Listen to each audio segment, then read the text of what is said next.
Breaking the Silence is a podcast that dives into the intricate and often challenging topics of grief and loss within relationships. Through insightful discussions, the podcast aims to explore how pain can be transformed into purpose, leading to healing and growth. By addressing themes such as inner child work and the journey towards feeling alive once more, this podcast offers a beacon of hope for those navigating difficult emotions. Ultimately, Breaking the Silence aims to guide listeners towards moving forward and embracing all the blessings that life has in store as they embark on a journey of self-discovery and spiritual fulfillment.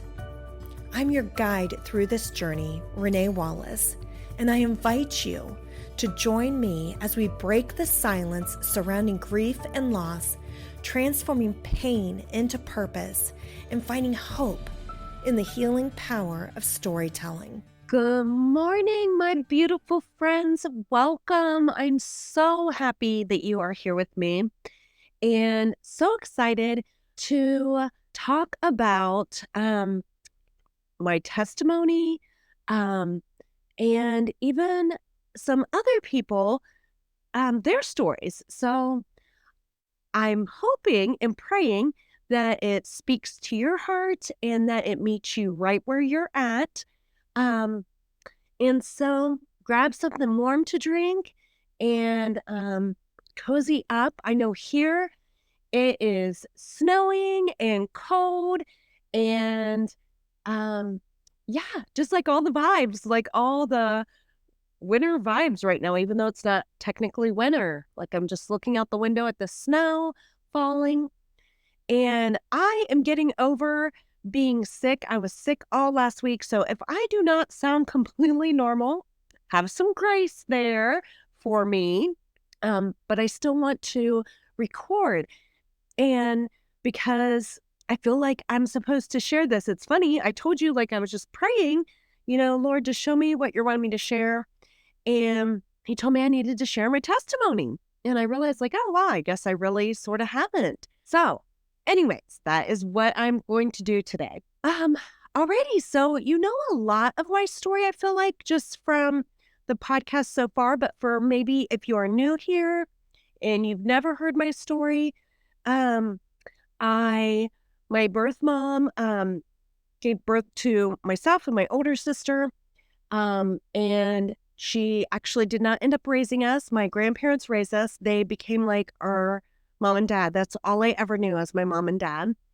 And it was not exactly an ideal childhood in many ways. Of course, there was the initial, abandonment there, or that wound of abandonment and rejection. But then also there was a lot of dysfunction there. There was alcoholism. There was just a lot of dysfunction. There was physical abuse, not necessarily for me, but fighting between my parents. And so from that, I, sort of grew up rebellious, angry at the world, angry that that was my story. And that went, into my teen years. And even I would say, into my teen years, just the rebelliousness of, in my very early 20s, of always looking for something to fill the hole, to fill that void within me. Like whether it was seeking attention or validation or whatever in friendships, in relationships, whether it was drinking alcohol, whatever it was, I was always searching for something to make me feel better. And it worked in the moment, right? Like you feel good in the moment, but it always left me afterwards still feeling empty and still feeling like something was missing.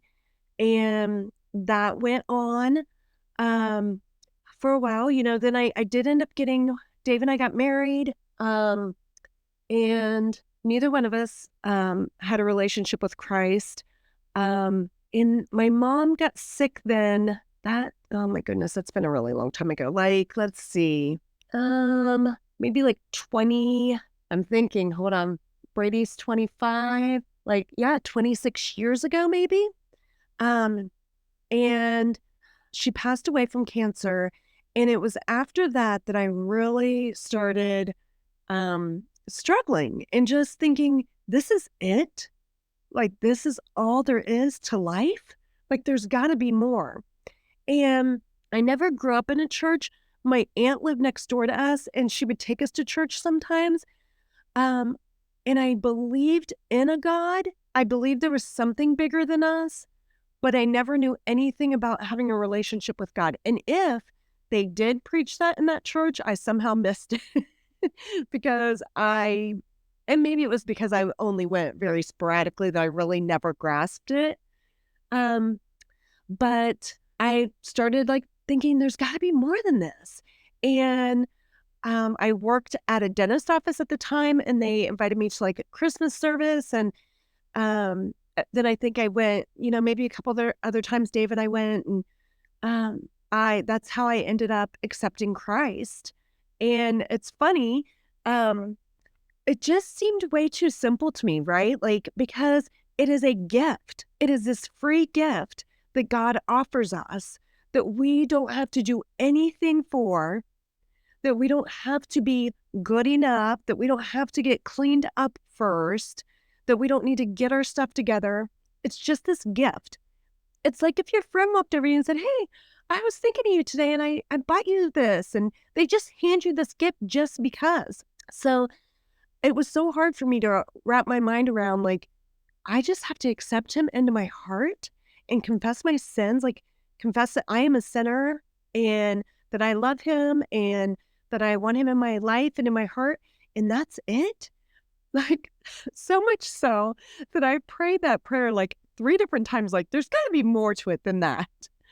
And I remember even going to the pastor at the church that we were attending at the time, and telling him, like, I'm not sure if I'm really saved. And, we talked, and he's like, you're absolutely saved. Like, that is all that it is, really. It's this gift that you just have to accept. And so I think sometimes we can think that we're too messed up, that we're too far from the grace of God that he could ever save us. Like, that he is shaking his head at us like, whoa, you are way far from way, way too far off. Like, I don't know how to help you. But if we know who God is, that is the furthest thing from reality. He knows exactly who we are. Nothing we have done has caught him off guard. He is not shocked by any of it. We are very good at shaming ourselves, and we can sit and beat ourselves up over and over and over again about what we've done and think that we're too far gone. But that is not at all what God's thinking. And I actually wanted to couple things. I wanted to I'm reading this book right now, and it is absolutely amazing. And I highly encourage all of you to get it and read it. I have highlighted so much stuff in this book. I feel like I need to read it multiple times probably because it's incredible. But anyways, it's called The Inner Work. And I do want to read a part. And there's so many parts that I could read, but right now I want to read about the shame and how we get caught up in that shame. And I think that can hold us back from so many things. And so here's what it says. And this is just talking about the overview of shame first. Or actually, it stems from the wound of rejection. But the wound of rejection, the primary emotion with that is shame. And it says, the most extreme of the mind's destructive beliefs is the delusion of shame. Shame stems from the lie that we are rejected, invalid, and beyond the graces of love and forgiveness. It believes itself to be unlovable, unwanted, a waste, and destined for an existence of suffering. It does go further down to talk about The story most likely stems, and we've talked about this in all, if you've listened to any of the episodes about attachment styles and insecure attachments, we talked about that it stems, and the same here with shame, it most likely stems from the past experiences of being rejected, abused, or neglected to some degree by a supposed loving figure, usually parents, society, or even religion. And so I want you to understand, like, you might be shaming yourself, and it is very destructive. And yes, it is something that needs to be healed, but God is waiting to meet you there. And He is not condemning you in that you're too far gone, you're unworthy of His grace, you're unlovable, any of that. Actually, I wanted to even talk about like some of the unlikely heroes that God used in the Bible that were unworthy, if you want to consider people unworthy. So one of them was Moses. He was hesitant. He did not want to, God wanted to use him, and he was hesitant, and he was a murderer. And yet God called him to lead Israel. David was another one. He was a shepherd boy, overlooked by his family, and yet chosen to be king. And he committed adultery. Rahab was another one. She was a prostitute who hid the Israelite spies and became part of the lineage of Jesus. Like, that is huge to me. That just blows me away. I love the story of Rahab because like I said, she was a prostitute, and God still redeemed that and used it. And He used her in the line of Jesus, the one that came to die for us. Peter was a fisherman who denied Christ, and he actually denied him 3 times, but later became a bold leader for Christ. And then lastly, Paul, he used to be a persecutor of Christians. And then, he had an encounter with Jesus. He had an encounter with God, and he became a Christian himself and a powerful apostle. So I just want you to understand and see, like, we can get so caught up. And I think too, we can get so caught up in maybe who people are on the other side of God's saving grace. And although we are all still sinners, I am still a sinner. I still mess up. I still get caught up in my flesh and the things that I want, right? I think sometimes that we can look at Christians and think, oh my gosh, they've got their life together. They're so perfect, blah, blah, blah, whatever. And that is the furthest thing from the truth. Yes, we might be living for Christ now, and our former self has fallen away in some ways, not looking for maybe alcohol or going out to the clubs or having relationships, meeting people, friendships, whatever, using that anymore to fill that void or to fill that hole that only Christ can fill, that hole that is the being part of us. And I've talked about this before too. We are human being, right? The human part of us is the flesh, the sinful part, this part right here on physical earth.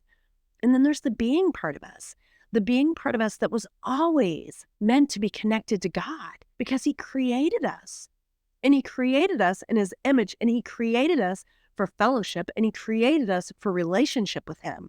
We were designed for relationship with Him and with others, but that hole that is there will forever be there, and we will forever be seeking things to fill it until we acknowledge that the only thing that can truly fill it is Christ. And when we accept that gift, then that is when true transformation can happen. That is where, and I will tell you, some of it can absolutely happen overnight. Like, there were some things that as soon as I accepted Christ that I just completely walked away from, that I just turned my back on, and that is not who I am anymore. And I have been a Christian now for a long time, but I am still a work in progress. I am healing wounds now, even still from my childhood, that it is an ongoing process. We are continually growing and changing and becoming more and more like Christ every day. So I definitely don't want you to think like, if like you're not just like completely, utterly transformed in every way, then you must not really be saved. That is not the truth. Um, and so I would also say if you do not have a relationship with God, here, I want to read one more part to you, a different part. Actually, this part I just read this morning, and this is talking about desires. And this now is in I'm in the part of the rejection. I'm sorry, not rejection, not the wound of rejection, but the wound of inadequacy. And the primary emotion in that is desire. And desire can show up in, like, we're always seeking, like I talked about, seeking the next thing, seeking to fill that void. And it talks about, like, well, first of all, in healing it, we have to recognize it's never, desire is not the wound of it. Sorry, let me back up. To heal the wound of inadequacy, we must recognize its never content nature and its misunderstanding of how to access happiness. Okay, that's not so much as important as, let's come down here. In this part, it says, the chase, which desire causes us to want to chase after something, right? The chase begins all over again. In the moment of finally getting that high, whether it's that drink, sex, the purchase, the fame, the job, the money, the pornography, the gambling, whatever, the blank, you fill in the blank. The elation eventually fades, and we are left unsatisfied again. Thus, no desire is found to ever actually bring lasting satisfaction to fill the void we feel inside. The mind will always convince us that maybe the next time will be different and crave more and better. Seeking happiness through objects of desire will inevitably leave us empty-handed because we ultimately misunderstand the fundamental true nature of happiness. So it's ultimately saying we're going to keep seeking and we're going to feel like we need more and more and more. That is how addiction even happens. We are seeking to fill that void, that hole inside us. And yes, it works in the moment until it doesn't. And then we need more and more and more. And so with all that, I say, if you do not know Christ, if you have never accepted him in your life, I would challenge you to start to get curious, to connect to a church. If you live local to me, I would love for you to come sit with me at church. You can message me about that. And actually, I believe it's not this, I believe maybe the Sunday after Thanksgiving, we'll be starting a Christmas series. And I believe we're going through the book of John, but I'm not for sure on that. But anyways, that's irrelevant. I would love for you to come sit with me. You can plug in and watch online. I will actually put the link to my church on in the description. So you can watch that way. And they have 2 services, but if you want to come and sit with me, I'm there at 11 o'clock on Sundays, and it is live at 11 o'clock on Sundays, online. But if you're not local to me, I would encourage you to get connected with the church and to get curious. I would love to talk with you more about that, even if that's something, maybe you don't feel comfortable going into a church by yourself. Reach out to me. I would be more than happy to talk with you. So I'll be sure to put all that information into the description for the church, the link and everything. But I also want to say, you might even wonder, what does this have to do with grief and loss in the podcast? Even me talking about attachment styles and attachment theory and insecure attachments, it has everything to do with it. Because here's the thing. First of all, I don't know how on earth I could ever have walked through losing a child, losing the love of my life, the father of my children, the man that I spent 30 years of my life, almost 30 years of my life with, and other loss, Michael, my parents, all that. Well, I'm actually losing my mom led me to know Christ. So I'm super thankful for that. But my point is, I don't know how I would have walked through all that I've been through over these past 5 years without knowing Christ. It is the darkest place I have ever been in my life. And I cannot imagine not having Christ to hold on to through it all. For that to be what I clung to in the darkest times. And then the attachment wounds and that all still is a part of who God created us to be and created our stories. And so, yes, those wounds need to be healed and need to be talked about and need to be brought to light so that you can have awareness, because maybe you have been going your whole life repeating the same cycles, the same patterns, using the same addictions, the same behaviors to try to manage your life, when really what it comes down to is that all along you, one, needed Christ, and then in that, he meets you there right where your heart is aching and and I hate to use this word in a way because I do not believe you're broken, but meets us in our brokenness, and then brings to light the woundings that can heal us to make us more and more like him. So I think all that stuff matters because all that stuff plays out then. It all played out in my grief too, and in loss, and in loss in different ways in my life. Some of them that I did create myself, absolutely, from what I believed, the beliefs of myself, because what we believe is what then will create in our circumstances and our relationships. So this all is relevant and connected, and it's just like the tapestry that, there's just like all these threads that are woven together to create this whole story and this whole picture in this tapestry. And so it's all relevant and it all matters. And I hope that you find this helpful. I hope that me sharing my story and the story of others in the Bible that appeared to be unworthy and not deserving and too far off from God is the furthest thing from the truth. God is waiting for you. He is standing there waiting.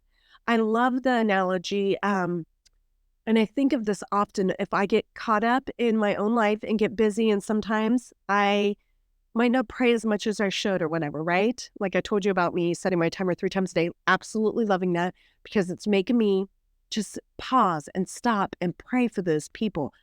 But I think about like God just sitting in my living room, just sitting there, Jesus just sitting there and just waiting to spend time with me, just waiting. He is waiting for you. He is sitting there and waiting for you to open the door and just invite him in. He would love nothing more than to meet you right where you are right now. Not when you think you got it together, not when you think you're a better person. That implies that somehow you are in control of it. Hey, there was my timer to pray for my kids. But not when that implies that it comes back to you and that you somehow have power over it or you have control over it. And then you're missing the whole idea of the gift that it is. It is a free gift. Okay, so I'm going to stop there. But if you would like to join me, like I said, if you live local, I would love for you to join me. Reach out to me. I would love to chat with you more about it. Know that I send you off with so much love. I'm praying for you. I am praying that you heard something in this episode today that spoke to your heart, that it met you right where you're at right now. Alrighty, you have a beautiful day. I'm so thankful for each one of you that listen, and you are so so loved. Already, bye. Thank you for joining me on this episode of Breaking the Silence. As we conclude our time together, let us carry forward the stories we've heard, the emotions we've shared, and the connections we've forged. Remember, the journey through grief and loss is not one we walk alone. In the silence, we find solidarity. In our shared experiences, we find strength. And in our vulnerability, we find resilience. If you or someone you know is navigating the complexities of grief, know that there is support available. Reach out, lean on your community, and remember that healing is not linear. It's a journey, and you are not alone. Thank you for listening. Thank you for sharing, and thank you for being a part of this community. Until next time, may you find peace in the spaces between the silence. Please be sure to subscribe below and leave us a review. If you'd like to connect further, you can find me on Instagram at Coaching with Renee.